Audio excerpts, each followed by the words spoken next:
Distinguished eminence that I see in front of me, and ladies and gentlemen, it's a great privilege and an honor to be here during this evening of celebration. And I want to thank Team Tech, with whom I have been associated for now a number of years, for giving me this particular opportunity. First and foremost, the awardees. Let me start with Professor Majumdar. You know, Jaideep, we have a challenge. We gave him Lifetime Achievement Award. Now the problem is, he's not an individual, he's an institution. Individuals go away, but institutions live forever. So what is the lifetime of an institution? I think we should rethink about such institutions in future and maybe give them awards like Timeless Inspirator or something like that, where there is a certain amount of timelessness. That's what he is, actually, and you witness that. Can you believe he is 90? He talked for 25 minutes. He looked like 19, and the kind of wisdom, sir, that you gave is phenomenal, absolutely. So we want to really thank you for that. There was some confusion about 47 honorary doctorates and the rest of it. First thing I want to say is that one of my most, I would say, something that I cherish very much is an honorary doctorate from Symbiosis. So I am an alumnus of Symbiosis. That's the first one. And to correct the number, it is 48. And on 15th October, I am getting my 49th from Deakin University. So that clarifies it. You know, as a scientist, you have to be right on numbers. That's the most important part. I want to also congratulate all the awardees. Actually, this award is actually saying thank you, isn't it? It's not something that we give as an award. So I think all of them deserve, those who are present here as well as those who could not accept it in person, all of them deserve a big round of applause so that they can also hear it. No, that's not good enough. I think I see some of you not clapping at all. Please.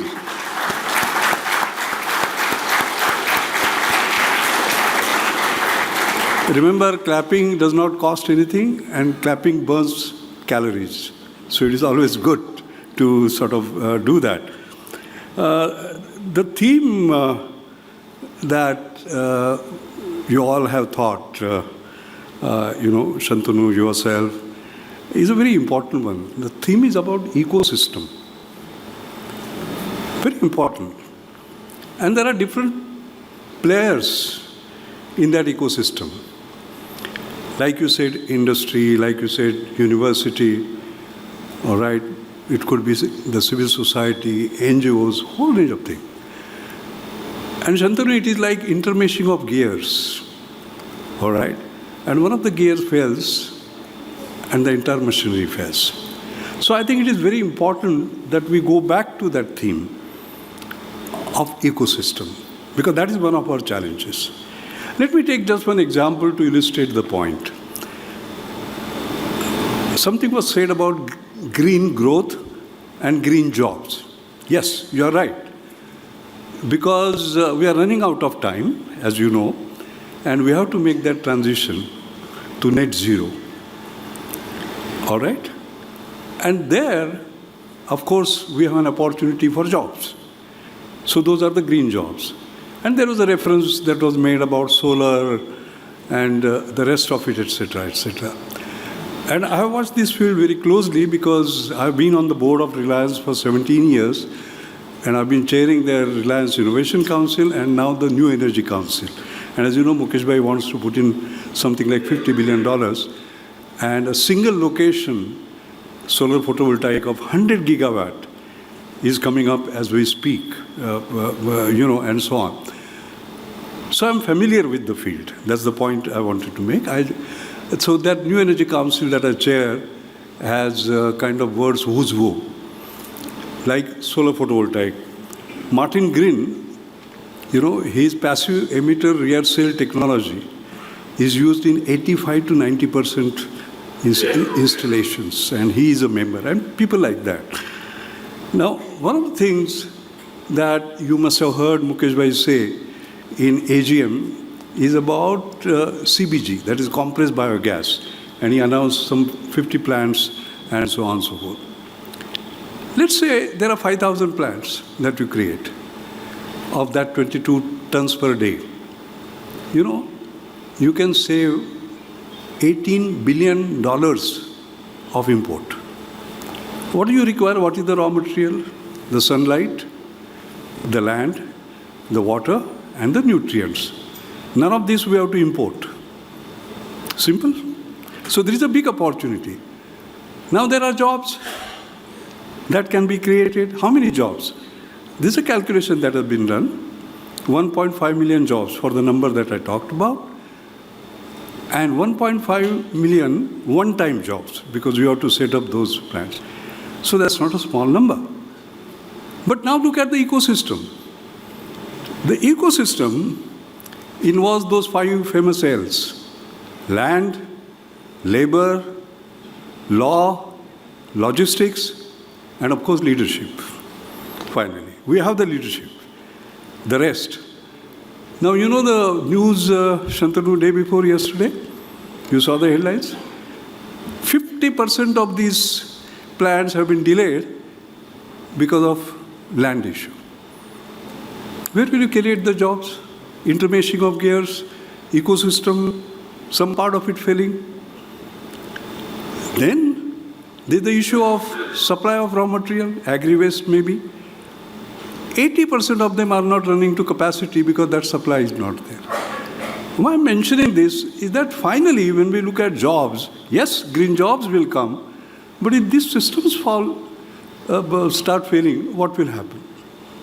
I want to give a deeper meaning to something that I heard in terms of education. I'm a traveling salesman for India, and I always try to look at the positive side. I'm called dangerous optimist and the rest of it. So about 25 years ago, I remember giving a Raghunath memorial oration. And who were present? C. Subramaniam and M.S. Swaminathan. One was the chief guest and another was the guest of honor. In my bravado, you know what I said? You guys did the green revolution, but now there is a grey revolution. What is it? IT and IT-related services. And I said that 0.06% of Indian population in generating of average age of 26 and a half is generating 1/3 of our export. Grey revolution. And I remember Professor Swaminathan taught me a lesson at the end. He said, Mashelkar doesn't know about malnutrition of the poor. And you talked about the number of poor. And the mothers going having malnutrition and the children not developing the brains, the grey matter. Have situation changed in 25 years? Are our numbers better? Yes, somewhat better. But have we got rid of the problem? We are not. So when we keep on talking about education, when we keep on talking about our talent and brain power, should we not be looking at that entire ecosystem and make sure that those children, their mothers, there is no problem of malnutrition? So I think this issue of ecosystem we should take very seriously. I'm just giving 2 examples. I can give a 1-hour lecture, depending upon what I have seen. I think that's very important. The second point that came up, but I want to reiterate it. I remember giving Banaras Hindu University 100th convocation address. And the title of that was, Dikshant ka matlab Shikshant nahi hota. That is lifelong learning. Dada, I was studying on the other day this particular issue about reskilling and the rest of it that we keep on talking about. It's very interesting. the lifetime of skills now is something like 5 years. You learn a new skill and you have to learn new skill. In fact, it shows, one study shows that you have to reskill 5 times in a career, at least 5 times in a career. And that tells you what it means in terms of our systems and processes, etc., what we have to actually do. That's very, very important. And there I find this role of industry. For example, Infosys has these programs, these 2,000 cyber security experts that they have created by reskilling them. Or if you look at ICICI, for example, 2,500 to 4,000 people are reskilled every year out of their 135,000, etc., etc. So I think this has to be brought on the top of the agenda. There is no question about that at all. The other point has to do with the fact that we have democracy, we have diversity, we have demography, and we talk about that advantage all the time. But at the same time, that demographic advantage, when I hear that 89% of the unemployed are young people, that bothers me. Are we having the demographic advantage? I think that's a matter of very, very serious. We can't hide these numbers. This is a 2024 International Labour Union report. I think that's a serious concern that we have to have.